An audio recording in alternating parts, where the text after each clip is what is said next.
ঘূর্ণিঝড় মোকাবেলার প্রস্তুতির খবরাখবর জানাতে সাতক্ষীরা থেকে যুক্ত হবেন আমাদের সহকর্মী শরীফুল্লাহ কায়সার সুমন। সুমন যুক্ত হয়েছে নিশ্চয়ই আমার সাথে।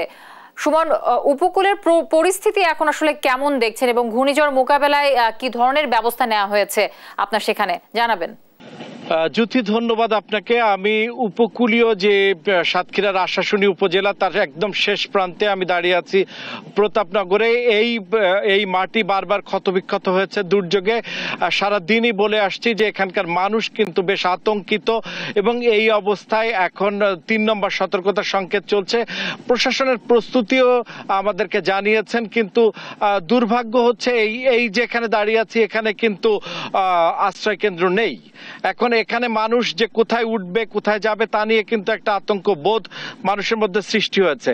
একই সাথে যদি আপনাকে বলে রাখা দরকার, উপকূলে যে নৌযানগুলো চলাচলে যে নিষেধাজ্ঞা আরোপ করা হয়েছে বা শিথিলতা আরোপ করা হয়েছে সেটি কিন্তু হয়নি। কারণ আমি এখানে কপোতাক্ষ নদ দিয়ে কিন্তু এখন যাত্রীবাহী লঞ্চকে যাতায়াত করতে দেখেছি। আপনাকে বলে রাখা দরকার, যারা মাছ ধরা জেলে নৌকা এবং অন্যান্যরা কিন্তু তারা কিন্তু তীরে ভেড়ালেও আজকে কিন্তু এখনো পর্যন্ত চলছে সেই যাত্রীবাহী লঞ্চগুলো। আর মানুষের মধ্যে কিন্তু এখনো পর্যন্ত দুর্যোগ প্রস্তুতির জন্য যে মানুষের মধ্যে যে প্রস্তুতি সাধারণের মধ্যে থাকা দরকার সেটি কিন্তু পরিলক্ষিত হয়নি। সবার মধ্যে দেখি কি হয় একটা অবস্থা রয়েছে। প্রশাসন যেখানে আশ্রয় কেন্দ্রের কথা বলা হচ্ছে এটি অনেকটা অরক্ষিত মনে হয়েছে।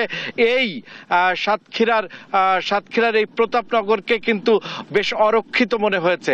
এই ছিল সর্বশেষ। জ্যোতি, কায়সার, আপনি আমাদের সাথেই থাকুন, আবারও আপডেট নেওয়ার জন্য আপনার কাছে যুক্ত হবার চেষ্টা করব।